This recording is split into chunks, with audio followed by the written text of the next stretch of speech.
கர்த்தருடைய பரிசுத்த நாமம் மகிமைப்படுவதாக. நம்ம எல்லாரும் அமர்ந்திருப்போம்.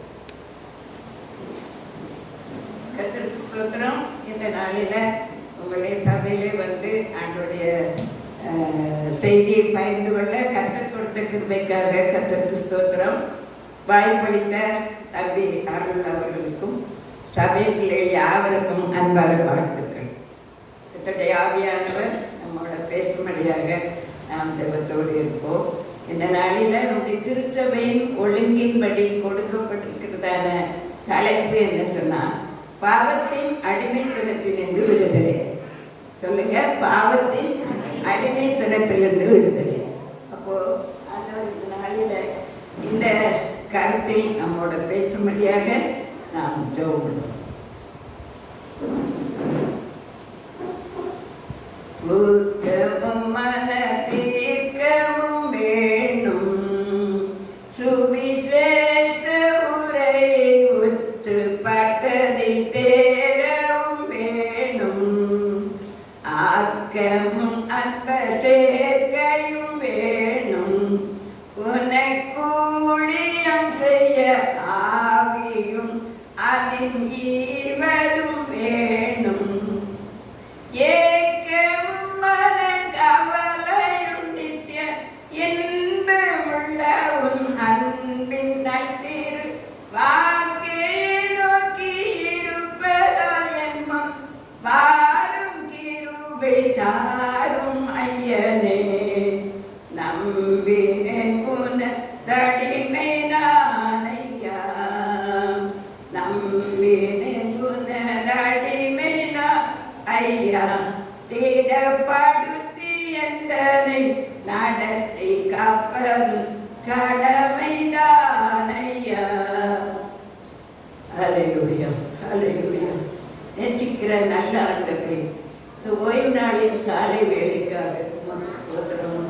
நல்ல அழகான ஆலயத்தில் நாங்கள் ஒன்று கூடியுமே ஆராதிப்பதற்கு கர்த்தரைகள் கிருபை கொடுத்திருக்கிறீர்கள். உங்களுக்கு நன்றி செலுத்துகிறோம். கூடி வந்திருக்கிறதான ஒவ்வொரு சகோதரர்களுக்காக, சகோதரிகளுக்காக, சிறு பிள்ளைகளுக்காக ஸ்தோத்திரையா. கர்த்தரைகளுடைய மத்தியிலே பிரசன்னராயிருக்கிறீர். தேவாவியானவர்களுடைய மத்தியிலே பிரசன்னராயிருக்கிறீர். கர்த்தாவே ஸ்தோத்திரம்.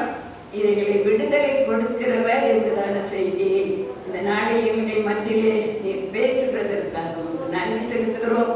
எங்களோட பேசும், நாங்கள் கேட்கிறோம் ஆண்டவரே.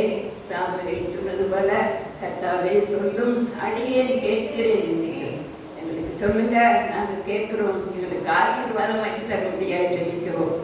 இயேசு கிறிஸ்துவின் நாமத்தில் இந்த பங்கேறும் பிதாவே, ஆமென். கர்த்தருக்கு ஸ்தோத்திரம். கர்த்தருடைய பிள்ளைகளே, இந்த நாளில் பாவத்தின் அடிமைத்தனத்திலிருந்து விடுதலை என்பதாக நமக்கு சிந்திக்கும்படியாக கொடுத்துருக்காங்க. இதை பற்றி இந்த நாட்களிலே நம்ம கேட்கணும்னா நம்ம என்ன கேட்போம்? எல்லா இடங்களையும் கிறிஸ்மஸ் செய்தி தான் கேட்போம் இல்லையா? கிறிஸ்மஸ் செய்தி தான் எங்கே பார்த்தாலும் தூதன் பேசுனது அல்லது சகரியாவை அவர்களை பற்றி இப்படிப்பட்ட காரியங்களை கேட்போம். ஆனால் நம்மளுக்கு திருச்சபை ஒழுங்குபடி இந்த நாளில் விடுதலை, பாவத்தின் அடிமைத்தனத்திலிருந்து விடுதலை என்பதாக கொடுத்துருக்காங்க. சில வசனங்களை நாம் சிந்திப்போம். ரொம்ப படித்தவா இல்லை, கர்த்தருடைய ஆவியானவர் கொடுக்கிறதான வசனங்களை நம்ம கேட்போம்.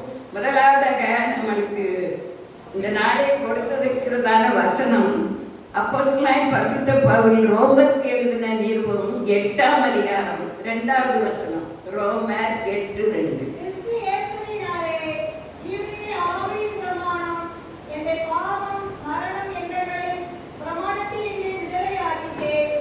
சின்ன பிள்ளைகள் வசனம் சொன்னாங்க, கிறிஸ்து இயேசுவினாலே நமக்கு என்னதான் பாவம் மரணம் என்பதிலிருந்து விடுதலையாக்கப்பட்டிருக்கிறோம். விடுதலையாக்கிச்சே. நம்ம இந்த நாட்களிலே விடுதலை என்றதான இந்த காரியத்தை பார்க்கணும்னு சொன்னால், ஆண்டவர் நம்மை விடுவிக்கிறவர். அவர் நம்மை விடுவிக்கிறதற்காகவே இந்த பூமியில் மனுஷனாக பிறந்தார் என்று சொல்லி இந்த நாட்களில் நம்ம பிறப்பின் பண்டிகையை நாம் ஆசரிக்கிறோம். வருஷந்தோறும் ஆசரிக்கிறோம். இந்த நாளிலே விசேஷித்த விதமாக எனக்கு ஒரு விடுதலை உண்டா, நான் விடுதலை பெற்றிருக்கிறேனா என்பதுதான் நம்முடைய கருத்து. தம்பி சொன்னாங்க, இன்னைக்கு வாங்கக்கா அப்படின்னு சொல்லி கூப்பிட்டோன்னு நான் வரேன், இதுக்கு உள்ள பொருள் என்னன்னு சொல்லி கேட்டேன். தம்பி சொன்னார், நீங்கள் உங்களுக்கு என்ன ஆவியார சொல்கிறாரோ அதை பேசுங்க. இல்லை தம்பி, எல்லா சபைகளிலுமே இந்த கருத்து வசனம் சொல்லி தான் பேசுவாங்க, அதனால் அதை சொல்லுன்னு கேட்டேன். அப்போ தம்பி இந்த ரோமர் 8ஆம் அதிகாரம் 2ஆம் வசனம், பாவத்தின் அடிமைத்தனத்தில் விடுதலை என்று சொன்னார். இந்த நாளில கர்த்தருடைய பிள்ளைகளே, பாவத்தின் அடிமைத்தனத்தில் இருந்து ஆண்டவராய் இயேசு கிறிஸ்து நம்மை விடுவிக்கும்படியாகவே இந்த பூமியில் வந்தார். ஹல்லேலூயா, ஹல்லேலூயா. கர்த்தருடைய பிள்ளைகளே, லூக்கா எழுதின சுவிசேஷம் 2ஆம் அதிகாரம் 11ஆம் வசனத்தை நம்ம படிக்கணும் பாருங்க. லூக்கா 2:11, என்று கர்த்தராகிய கிறிஸ்து என்னும் இரட்சகர், யாரு? இரட்சகர், கிறிஸ்து என்னும் இரட்சகர் உங்களுக்கு தாவீதின் ஊரிலே பிறந்திருக்கிறார். பாருங்க, இன்று கர்த்தராகிய கிறிஸ்து என்னும் இரட்சகர் உங்களுக்கு தாவீதின் ஊரிலே பிறந்திருக்கிறார். அந்த பிறந்திருக்கிறதான இரட்சகர் தான் யார்? ஆண்டவராகிய இயேசு கிறிஸ்து. அவருடைய கிருபையினால இந்த நாட்களிலே பாவம் மரணம் என்பவையிலிருந்து நம்மை விடுதலையாக்கிட்டே என்று சொல்லி நம்ம படித்தோம். கர்த்தருடைய நாமத்துக்கு ஸ்தோத்திரம். அந்த கிறிஸ்து என்னும் இரட்சகர் நம்மை பாவம் மரணம் என்பவையிலிருந்து விடுதலையாக்குகிற தேவனாய் இருக்கிறார். கர்த்தருடைய நாமம் மகிமைப்படுவதாக. அதே வசனத்தை நம்ம படிக்கணும்னா யோவான் சுவிசேஷம் 3ஆம் அதிகாரம் 16ஆம் வசனத்தை நம்ம படிக்கணும். யோவான் 3:16.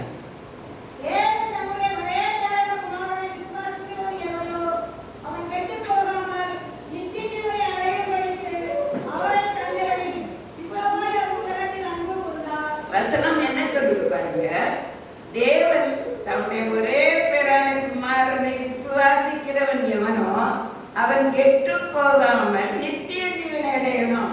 ஆமென். அவன் கெட்டு ஏன் ஆண்டவரை விசுவாசிக்கணும்? என்ன செய்யக்கூடாது? கெட்டு போகக்கூடாது, கெட்டு போகக்கூடாது. அதுதான் அவருடைய அன்பு என்னன்னு சொன்னா பாருங்க, எவனோ அவன் கெட்டு போகாமல், விசுவாசிக்கிறவன் எவனோ அவன் கெட்டு போகாமல் நித்திய ஜீவனை அடைய முடிக்கும். எதுக்காக? நித்திய ஜீவனை அடையணும். நம்ம எல்லாரும் விடுதலை பெறுமா? பெரிய காரியம். விடுவிக்கப்பட்டு நம்ம என்ன செய்யணும்? நித்திய ஜீவனுக்கு நாம் ஆளாக வேண்டும் என்று சொல்லிதான் அவர் நம்முடைய ஒரே பேரான குமாரனை உலகத்திலே அனுப்பினார். அதைத்தான் நாம் கிறிஸ்துமஸ் பண்டிகையாக கொண்டாடுகிறோம். கர்த்தருடைய நாமத்துக்கு மகிமை உண்டாகட்டும். கர்த்தருடைய பிள்ளைகளே, அவருடைய அன்பு அவ்வளவு பெரிது என்று சொல்லி நாம் இந்த வசனங்களிலே படிக்கிறோம். ஆகவே ஆண்டவராய் இயேசு கிறிஸ்துவின் பிறப்பு எதற்காக என்று சொன்னால், இன்று கர்த்தராய் கிறிஸ்து எனும் இரட்சகர் ஏன் பிறந்திருக்கிறார் என்று சொன்னார், அவராலே உலகம் ரட்சிக்கப்படுவதற்காகவே என்று சொல்லி நம்ம படிக்கிறோம். நம்ம எல்லாருக்கும் நன்றாக தெரியும். விடுதலை என்றதான இந்த வசனம், இந்த பொருளின் பேர்ல பேசுறதுனால நான் இந்த வசனத்தை உங்களுக்கு சொல்றேன். ஒருவரும் கெட்டு போகாமல் நித்திய ஜீவனை அடையணும். அதுக்காகத்தான் அவரை இந்த உலகத்திலே கிறிஸ்துமஸ் பண்டிகையாக நம்ம கொண்டாடும்படியாக தந்திருக்கிறார். கர்த்தருக்கு ஸ்தோத்திரம். இன்னும் ஏசாயா 11ஆம் அதிகாரம் 1ஆம் வசனத்தில் படிக்கணும்னா பாருங்க, ஈசாயினும் அடிமரத்திலிருந்து ஒரு தோன்றி அவன் வேர்களில் இருந்து ஒரு கிளை எழும்பி செழிக்கும் என்பதாக எழுதியிருக்கிறது. கர்த்தருடைய பிள்ளைகளே, இந்த நாட்களில் ஆண்டவர் நம்மை விடுவித்திருக்கிறார். பாவம் மரணம் என்பவைகளிலிருந்து நம்மை விடுவிக்கப்பட்டிருக்கணும். நாம் விடுவிக்கப்பட்டிருக்க வேண்டும். அந்த விடுதலையை நாம் பெற்றிருக்க வேண்டும். ஆகவேதான் நாம் படிக்கிறோம். யோவான் 8ஆம் அதிகாரம் 32வது வசனத்துல, சத்தியத்தை அறிவீர்கள், சத்தியம் உங்களை விடுதலையாக்கும். சத்தியத்தை அறிவீர்கள், சத்தியம் உங்களை விடுதலையாக்கும். என்ன சத்தியத்தை அறிந்திருக்கிறோம்? நாம இயேசு கிறிஸ்துவின் ரத்தம் சகல பாவங்களை நீக்கி நம்மை சுத்திகரிக்கும். ஹல்லேலூயா. கிறிஸ்துவின் ரத்தம் சகல பாவங்களையும் நீக்கி நம்மை சுத்திகரிக்கும்படியாகவே அவர் இந்த உலகத்திலே பாலகனாக பிறந்தார். மனித குலத்தில் உள்ள மனிதர்கள் பாவத்திலிருந்து மீட்க முடியாதபடி ஆடு மாடுகளை பலியிட்டு பலியின் ரத்தத்தினாலே மனுஷருடைய பாவம் நீக்க முடியாததுனால அவர் மனித ரூபமாக உலகத்திலே பிறந்து அவருடைய ரத்தத்தை சிந்தி இந்த பாவ மன்னிப்பாகி விடுதலையை நமக்கு ஏற்படுத்தி தந்திருக்கிறார். கர்த்தருக்கு ஸ்தோத்திரம். அதனால கர்த்தருடைய பிள்ளைகளே, நீங்கள் சத்தியத்தை அறிவீர்கள், சத்தியம் உங்களை விடுதலையாக்கும். அதிலே 33, 34 வசனங்களை படிங்க. ஏசாயா தீர்க்கதரிசி புத்தகத்துல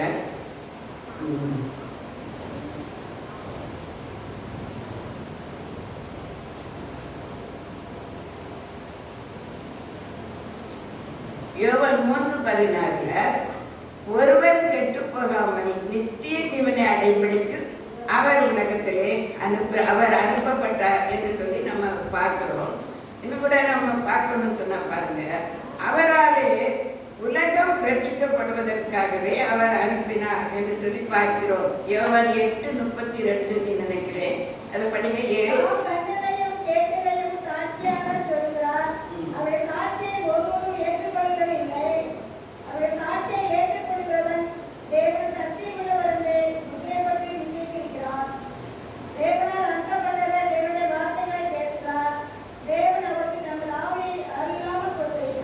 தேவன் தம்முடைய ஆவியை அளவில்லாமல் கொடுத்திருக்கிறார் என்று சொல்லி நம்ம படிக்கிறோம்.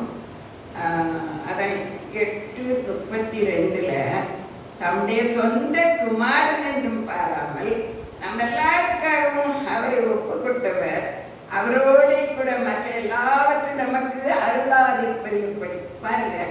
சொந்த குமாரன் என்று பாராமல் நம்ம எல்லாருக்கும் அவரை உலக ரட்சகராக கொடுத்தார் என்று சொல்லி எழுதியிருக்கிறது நம்ம படிக்கிறோம். எல்லாருக்கும் அவரை ஒப்பு கொடுத்தார் என்று சொல்லி. இப்படியான கர்த்தருடைய பிள்ளைகளே, எல்லாருக்கும் அவரை ஒப்பு கொடுத்தவர் நம்மை விடுவிக்க வல்லவராயிருக்கிறார். பாவம் மரணம் என்பதிலிருந்து ஒருவரும் கெட்டு போகாமல் ரட்சிக்கப்படவும் அதனாலே நித்திய ஜீவனை பெற்றுக்கொள்ளவும் கர்த்தர் நமக்கு கிருபை செய்திருக்கிறார். கர்த்தருடைய நாமத்துக்கு ஸ்தோத்திரம். அதனால கர்த்தருடைய பிள்ளைகளே பாருங்க, அந்த 34 வசனத்தில் பாருங்க, ஆக்கினைக்குள்ளாக தீர்க்கிறவன் யார்? கிறிஸ்துவே மரித்தவர், அவரே எழுந்தும் இருக்கிறவர், அவரே தேவனுடைய வலது பாசத்தில் இருக்கிறவர், நமக்காக வேண்டுதல் செய்கிறவன் அவரே. அல்லேலூயா. அவர் நமக்காக வேண்டுதல் செய்கிற தேவனாய் இருக்கிறார் என்று சொல்லி நம்ம படிக்கிறோம். கர்த்தருடைய நாமத்துக்கு ஸ்தோத்திரம். அதனால கர்த்தருடைய பிள்ளைகள், அவர் மனுஷ சாயலாக மனுஷ ரூபம் எடுத்து உலகத்தில் பிறந்ததுனால அவர் இப்படிப்பட்டதான பாவம் மரணத்திலிருந்து விடுவிப்பதற்கு அவர் தம்முடைய சொந்த ரத்தத்தை சிந்தி நம்மை விடுதலையாக்க வல்லவராயிருக்கிறார். கர்த்தருடைய நாமத்துக்கு ஸ்தோத்திரம். அப்புறம் பாருங்க, அடுத்தபடியாக இன்னொரு விடுதலையை நம்ம பார்க்கலாம். நிறைய காரியங்கள் இயேசு உலகத்தை சுத்தித்திருந்ததான நாட்களிலே நிறைய அற்புதங்களை செய்தார் என்று சொல்லி நமக்கு தெரியும்.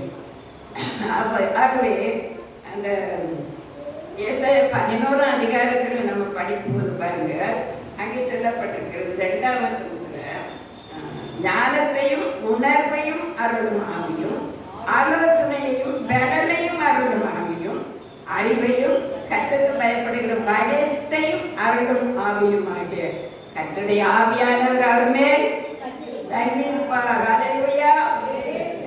உலகத்திலே மாம்சமான மனுஷனாக பிறந்த ஆண்டவராய் இயேசு கிறிஸ்து நமக்கு விடுதலை கொடுக்கும்படியாக அவர் மேல் இப்படிப்பட்டதான ஆவியின் அபிஷேகத்தை பெற்றவராய் இருக்கிறார் என்று சொல்லி பார்க்கிறோம். 2 கொரிந்தியர் 3ஆம் அதிகாரம் 17ஆம் வசனத்துல நம்ம பார்க்கணும். பாருங்க, என்ன சொல்லியிருக்கு? கர்த்தரே ஆவியானவர். நான் சொல்லியிருக்கிறது 2 கொரிந்தியர் 3:17.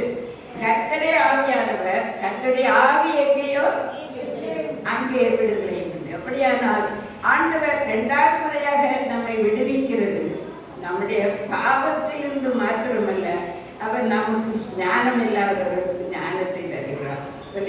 வசனம் ஞானத்தையும் உணர்வையும் அருளும் ஆவியும், ஆலோசனையையும் பலனையும் அருளும் ஆவியும், அறிவையும் கர்த்தருக்கு பயப்படுகிற பயத்தையும் அருளும் ஆவியுமாகிய கர்த்தருடைய ஆவியானவர் அவர் மேல் தங்கியிருப்பார்.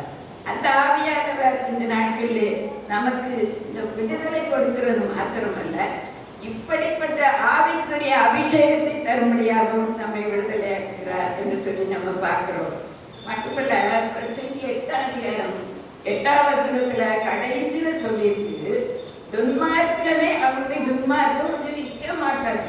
துன்மார்க்கனை அப்படி துன்மார்க்கம் என்ன செய்யலாம்? விடுவிக்காது. விடுவிக்கிறவர் கர்த்தருடைய ஆவியானவர். கர்த்தருடைய ஆவி எங்கேயோ அங்கே விடுதலை உண்டு. அப்படியானா இந்த நாட்களிலே நாம் இப்படிப்பட்ட விடுதலை, பரிசுத்தமாகுதல் உங்களுக்கு கிடைக்கும் பலன், முடிவோ நித்திய ஜீவன். ரோமர் 6:22. அதனால இந்த வசனங்களை படிக்கிற கர்த்தருடைய பிள்ளைகளாய் நாம் என்ன செய்யணும்? ஆண்டவருடைய பரிசுத்தாவின் அபிஷேகத்தை பெற்றுக்கொள்ளணும். இந்த நாட்களிலே நம்முடைய சபைகளில் திடப்படுத்தல் கொடுக்குறாங்க இல்லையா? திடப்படுத்தல் கொடுக்கும்போது என்ன சொல்றாங்க? கட்டாயம் பிள்ளைகள் அதில் உள்ள வழிமுறைகளை கை கொண்டால் கட்டாயம் பரிசுத்தாவின் அபிஷேகத்தை பெற்றுக்கொள்ளலாம் என்றுதான் பிள்ளைகள் கற்றுக் கொடுக்குறாங்க. அது வசனம். எங்களுடைய நாட்களிலே நாங்கள் திடப்படுத்தல் படிக்கும்போது கிருபையாக ஆண்டவர் ரட்சித்து படிப்பட்ட விடுதலையை தந்திருந்தார். ஆனால் இந்த நாட்களில் பிள்ளைகளுக்கு அப்படிப்பட்ட காரியம் தெரியல. ஏன்னா இப்போ எங்கள் ஊரில் திடப்படுத்தல் படிச்சு கொடுத்தாங்க, எங்கள் பிள்ளைங்க படிக்கிறாங்க. ஏதோ இங்கே எல்லாரும் படிக்கிறாங்க. அந்த பிஷப் ஐயா வரனைக்கு கொண்டு முன்னாடி விட்டு திடப்படுத்தல் படித்தாச்சுன்னு சொல்கிறாங்க. அப்படி கிடையவே கிடையாது. கர்த்தருடைய பிள்ளைகளை ஆவிக்குரிய அபிஷேகத்தை நாம் பெற்றுக்கொள்ளணும். அந்த பரிசுத்தாவின் அபிஷேகத்தை நம்மளுக்கு கொடுத்து விடுவிக்கிற தேவன். இப்போ நம்ம காலை மாலை ஜெபங்களில் சொல்கிறோமே, என்ன சொல்கிறோம்? கடைசியாக சொல்லும்போது, ராவரனே எங்கள் இருதயத்தை சுத்திகரியும், ராவரனே எங்கள் இருதயத்தை சுத்திகரியும் அப்படின்னு சொல்லும்போது நம்ம என்ன சொல்கிறோம்? உங்களுடைய பரிசுத்த ஆவியை எங்களிடத்திலிருந்து எடுத்துக்கொள்ளாது. எல்லா சபைகளையும் சொல்கிறோம். நான் சொல்லுவேன், எனக்கு சிஎஸ்சி பற்றி யாரும் பரிசுமே எனக்கு ரொம்ப வருத்தமாக இருக்கும். குறை சொல்லக்கூடாது. அவங்க சபைக்கேற்றவர் அவங்க போகிறாங்க இல்லையா? நம்ம சபைகளில் நம்ம எப்படி நடக்கிறோம்னா இன்னும் நமக்கு விடுதலை வேணும். கர்த்தருடைய ஆவி எங்கேயோ அங்கே விடுதலை உண்டு. அந்த விடுதலை கட்டாயம் நம்ம பெற்றுக்கொள்ளணும். ஆவிக்குரிய அபிஷேகத்தை நாம் பெற்றுக்கொள்ளும் பொழுது இப்படிப்பட்டதான ஆசீர்வாதத்தை நாம் சுதந்திரித்துக் கொள்ள முடியும். ஞானத்தையும் உணர்வையும் அருளும் ஆவியும், ஆலோசனையும் பலனையும் அருளும் ஆவியும், அறிவையும் கர்த்தருக்கு பயப்படுகிற பயத்தையும் அருளும் ஆவியுமாகிய கர்த்தருடைய ஆவியானவர். அல்லேலூயா, அல்லேலூயா. நம்முடைய சபைகளிலே இப்படிப்பட்டதான காரியங்கள் பெருகும்படியாக ஆண்டவர் கிருபை செய்வாராக. இப்போ பாவத்திலிருந்து விடுதலை, பரிசுத்தாவின் அபிஷேகத்தை பெற்றுக்கொள்ளும்படியாக ஒரு விடுதலை. இன்னும் ஒரு காரியத்தை மாத்திரம் நம்ம சொல்றேன். நான் சொல்றேன் உங்களுக்கு.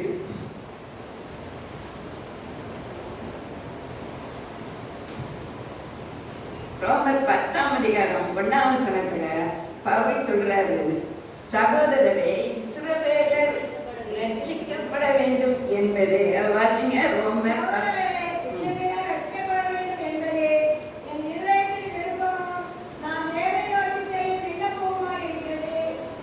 பாருங்க, இஸ்ரவேலர் ரட்சிக்கப்படணுமா? இஸ்ரவேலர்னா யாரு? நாம தான். நம்ம பாட்டு படிப்போம், சொந்த ஜனமான யூதரை தள்ளி தொலையில் கிடந்த புறத்தாரியாராம் எங்களை மீட்டு இருந்துச்சு பாட்டு படிப்போம். இந்த வசனத்துல என்ன சொல்லியிருப்பாங்க? இஸ்ரவேலர் ரட்சிக்கப்படணும். அப்போ யாக்கோபு ஆண்டவருடைய சமூகத்திலே என்னை ஆசீர்வதித்தார்களே, உண்மை போக விடேன் ஆண்டவரே என்று அவரை பற்றி பிடிக்கும் பொழுது கர்த்தர் அவனை ஆசீர்வதித்து இஸ்ரவேல் என்று பெயரிட்டார். கர்த்தருக்கு ஸ்தோத்திரம். கர்த்தரை நம்ம எல்லாரும் ஆண்டவரை ஆராதிக்கிறோம். ஆண்டவருக்கு மகிமையாக கர்த்தர் நமக்கு நல்ல ஆலயங்களை தருகிறார், ஆலய நடத்துகிற மக்களை தருகிறார், ஆவிக்குரிய செய்திகளை தருகிறார். இவைகளின் மத்தியில் நாமும் என்ன செய்யணுமா? விடுதலை பெறணும். ரட்சிப்புனா ஒரு விடுதலை தானே. அப்ப நாமும் ரட்சிக்கப்படணும். அதற்காக அவர் என்ன சொல்றாரு? அதுதான் என்னுடைய விருப்பமும் தேவனை நோக்கி செய்யும் விண்ணப்பமும். அப்படியானால் விடுதலை பெற்ற மக்களாக நானும் நீங்களும் என்ன செய்யணும்? நமக்காக மாத்திரமல்ல, நம்முடைய சபைக்காக, நம்முடைய குடும்பங்களுக்காக, சேகரங்களுக்காக, சபை மன்றங்களுக்காக, அத்திசாதனங்களுக்காக என்ன செய்யணும்? ஜெபம் பண்ணணும். நான் செய்யும் விண்ணப்பம் என்ன? ஆண்டவரே, இஸ்ரவேல் ரட்சிக்கப்படணுமே, நான் உங்களுடைய அன்பை இன்னும் அதிகமாக அநேகருக்கு சொல்லணுமே என்று சொல்லி நம்ம ஆண்டவருடைய சமூகத்தில் இன்னும் அதிகமாக ஜெபம் பண்ணுவோம். ஆண்டவர் நம்மை நடத்த வல்லவராக இருக்கிறார். மாத்திரமல்ல, அதுதான் என்னுடைய விருப்பமும் விண்ணப்பமுமாய் இருக்கணும். விடுதலை பெற்றுக்கொண்ட நானும் நீங்களும் ஆண்டவருடைய சமூகத்திலே பாரத்தோட ஆத்துமாக்களுக்கு அந்த பாரத்தோடு ஜெபிக்கணும்னு சொல்லிதான் கர்த்தருடைய விருப்பம். அதனாலதான் அந்த நம்ம மத்தேயுவை பார்க்கும்போது அவர்கள் அந்த நட்சத்திரத்தை கண்டபோது மிகுந்த ஆனந்த சந்தோஷம் அடைந்தார்களாம். நட்சத்திரத்தை கண்டபோது என்ன செய்தாங்க? மிகுந்த ஆனந்த சந்தோஷம் அடைந்தார்கள். கர்த்தருடைய பிள்ளைகளே, அப்பொழுது அந்த சாஸ்திரிகள்லாம் வந்து என்ன செய்தாங்களாம்? சாஸ்திரமாய் விழுந்து பணிந்தார்கள். அது மாத்திரமல்ல, பொன் தூபவர்க்கும் வெள்ளை போலும் கர்த்தருடைய சமூகத்தில் அவருக்கு படைத்தார்கள் என்று சொல்லி நம்ம பாடுறோம், கேட்கிறோம். நாமும் இந்த நாட்களிலே ஆண்டவருடைய சமூகத்திலே கர்த்தர் கொடுத்திருக்கிற காலங்களை, அவர் கொடுத்திருக்கிறதான இந்த விடுதலையை ஆண்டவருக்கு பயன்படுத்தணும். அநேகருக்காக நாம் ஜெபிக்கணும். கர்த்தருடைய நாமத்தில் ஸ்தோத்திரம். கர்த்தருடைய பிள்ளைகளே, மாத்திரமல்ல, அவர் வியாதியில் இருந்தும் விடுதலை கொடுக்கிறது என்ன இருக்கிறார். அல்லேலூயா. அதை நம்ம பார்த்தோம். அந்த பெரும்பாலுள்ள ஸ்திரீக்கு கர்த்தர் எவ்வளவு ஒரு அற்புதம் செய்தார். பெரும்பாலுள்ள ஸ்திரீ கூட்டத்தில் வந்து எப்படியாவது அவரை தொட்டா நான் குணமாவே அந்த விசுவாசத்தில் தொடும் பொழுது ஆண்டோடைய சரீரத்திலிருந்து என்ன வல்லமை பரப்பிடிச்சு பெரும்பாலுள்ள ஸ்திரீ சுகம் பண்ணாங்க. இப்போ அவங்க என்ன செய்தாங்க? ஆண்டோடைய சமூகத்தில் இருந்தாக வந்து விழுந்து கட்ட செய்தி எல்லாம் அவருக்கு முன்னாங்க சொன்னாங்க சொல்லி நம்ம படிக்கிறோம், தெரியும். இந்த அநேக அற்புதங்களை கர்த்தர் செய்தார். கர்த்தருடைய பிள்ளைகளை ஆண்டவருடைய சமூகத்திலே கர்த்தர் பாவத்திலிருந்து விடுவிக்கிறவர் மாத்திரமல்ல, வியாதியிலிருந்து விடுவிக்கிறவர். பரிசுத்தான அபிஷேகத்தை கொடுக்கும்படியாய் இன்னும் எதிலிருந்து விட முடியாத காரியங்களிலிருந்து கர்த்தர் விடுவிக்க வல்லவர். ஒருவேளை நினைக்கலாம், இவ்வளோ ஜெபம் பண்றேன், எனக்கு இதை விட முடியல, அதை விட முடியல, ரொம்ப பெரியதான் எனக்கு, ஆனாலும் விட முடியாது. ஆனால் பரிசுத்த ஆவியானவர் வருவது கட்டாயம் அவைகளை விட முடியும். கர்த்தர் ஜெயிக்க வல்லவர். அவர் சொல்லி இருக்கிறார், கர்த்தரே ஆவியானவர். கர்த்தருடைய ஆவி எங்கேயோ அங்கே விடுதலை உண்டு. அதனால கர்த்தருடைய பிள்ளைகளே, என்னுடைய சாட்சியை சில வரிகளில் சொல்றேன். என்னுடைய கர்த்தர் எனக்கு 5 பிள்ளைகளை தந்திருக்கிறார். பிள்ளைகள் ஆண்டுடைய கிருபையிலே நல்லா இருக்கிறாங்க. ஒவ்வொரு எல்லைகளிலே இருக்கிறாங்க. கர்த்தர் ஆசீர்வாதமாய் வைத்திருக்கிறார். இளைய மகள் இந்திய அர்ப்பணி இயக்கத்திலே மகளும் மருமகனும் மிஷனரியாக இருக்கிறாங்க. அவர்களுக்கு 2 பெண் பிள்ளைகளை கொடுத்து அவங்க சென்னையில் படிச்சுக்கிட்டு இருக்காங்க. கர்த்தருக்கு ஸ்தோத்திரம். மாத்திரமல்ல, என்னுடைய வாழ்க்கையிலே 85ஆம் வருஷத்துக்கு முன்னதாக இருந்து அதிகமான பேக் பெயினில் கஷ்டப்பட்டேன். எத்தனையோ வைத்தியர்களை தேடி நான் சுகமடைய முடியவில்லை. அப்போது ஆண்டவருடைய சமூகத்தில் ஆண்டவரை என்னை விடுதலை, பாவத்திலிருந்து விடுவித்தேன் ஆண்டவர், வியாதியிலிருந்தும் என்னை விடுவிக்க முடியும் என்று சொல்லி ரொம்ப ஆண்டவருடைய சமூகத்தில் கட்டாயமாக எனக்கு சொந்தம் தந்தே முடியணும்.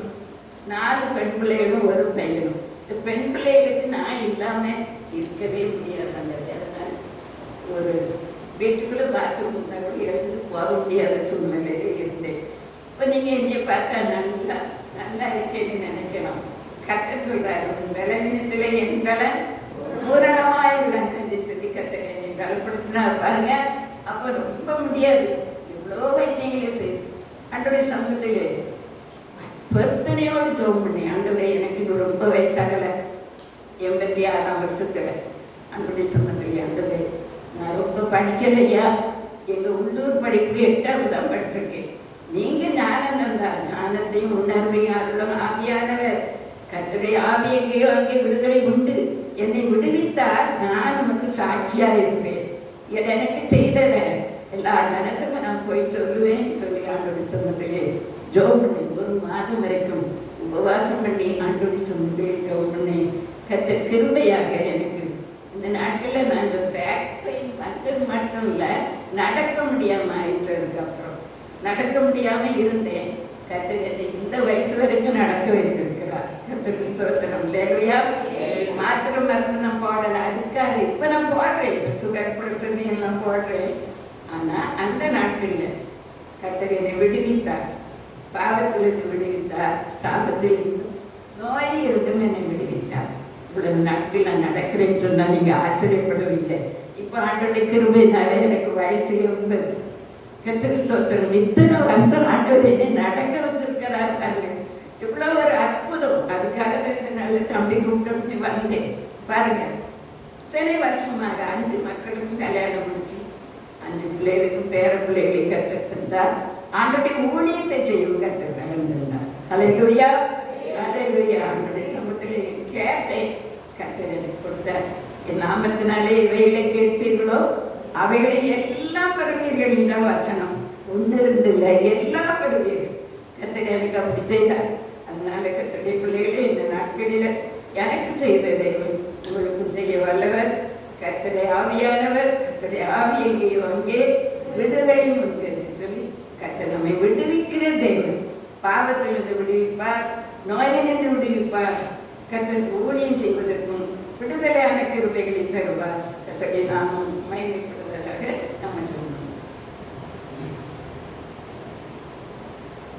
சாஸ்திரிகள் பொன்னையும் தூப வர்க்கத்தையும் வெள்ளை குளத்தையும் காணிக்கையாக படைத்தார்கள். போட்டாவை நாங்கள் உமக்கு காணிக்கை செய்யலையா? நாங்கள் எதை செலுத்துவோம்? கர்த்தர் எங்களுக்கு செய்த நன்மைகளை உமக்கு காணிக்கையாக செலுத்தலையா? ஆத்துமாக்களை ஆதாயம் பண்ணணும்னு சொல்லிதான் இந்த வசனம் சொல்லுது. ஆண்டவரே, ஆத்துமாக்களை ஆதாயம் பண்ணுகிறவன் ஞானமுள்ளவன் என்று சொல்லி வசனம் சொல்லி இருக்கின்றது. ஸ்தோத்திரம். நாங்கள் அப்படிப்பட்ட கிருபைகளை பெற்றுக்கொள்ள கர்த்தர் எங்களுக்கு கிருபை தரும்படியாக இந்த சமூகத்திலே நாங்கள் ஜெபிக்கிறோம். பேரும் கையாய் பரலோகத்தில் வந்திட இயேசுநாதா, பேரும் கையாய் பரலோகத்தில் வந்திட இயேசுநாதா, ஆத்தும ஆதாயம் செய்திடவே ஆசி பொழிந்தனுப்பும். ஆத்தும ஆதாயம் செய்திடவே ஆசி பொழிந்தனுப்பும். ஹல்லேலூயா. யோசிக்கிற நல்ல ஆண்டவரே, ஓய்வு நாளை காலையில் கர்த்தர் பேசி கொடுத்த வசனங்களுக்காக ஸ்தோத்திரம். என்னை விடுதலையாக்குகிற தேவனையா, என்னை விடுவிக்கிறவர் ஆண்டவரே. என்னை விடுவித்தது போல இந்த வசனம் கட்ட ஒவ்வொரு மக்களுக்காகவும் ஜெபிக்கிறோம். ஒவ்வொரு பிள்ளைகளையும் கர்த்தர் ஆசீர்வதிங்கய்யா. ஆண்டவரே, நீங்க விடுவிக்கணும் ஐயா. நீங்க விடுவிக்கிற தேவன் பாவத்திலிருந்து, பாவத்தின் அடிமைத்தனத்திலிருந்து விடுவிக்கிறவர். ஆண்டவரே, இந்த பெரும்பாலுள்ள சிறைக்கு விடுதலை கொடுத்தது போல எங்களுக்கும் உண்மை நோக்கி கூப்பிடும் பொழுது விடுதலை கொடுக்கிற தேவனாயிருக்கிறீர் ஐயா. உமக்கு என்று ஊழியம் செய்யும் கர்த்தர் செய்த நன்மைகளை சொல்லவும் உண்மை துதிக்கிறோம். அப்படிப்பட்ட பெரிய காரியங்களை எங்களுடைய மக்களுக்கும் எங்களுக்கும் கர்த்தர் செய்ய முடியாது துதிக்கிறோம். ஒவ்வொருவரோடும் கர்த்தருடைய ஆவியானவர் தங்கியிருப்பீராக. இதை நாமும் மகிமைப்படுவதாக இயேசு கிறிஸ்துவின் நாமத்தில் ஜெபம் கேட்கிறோம். ஆமென்.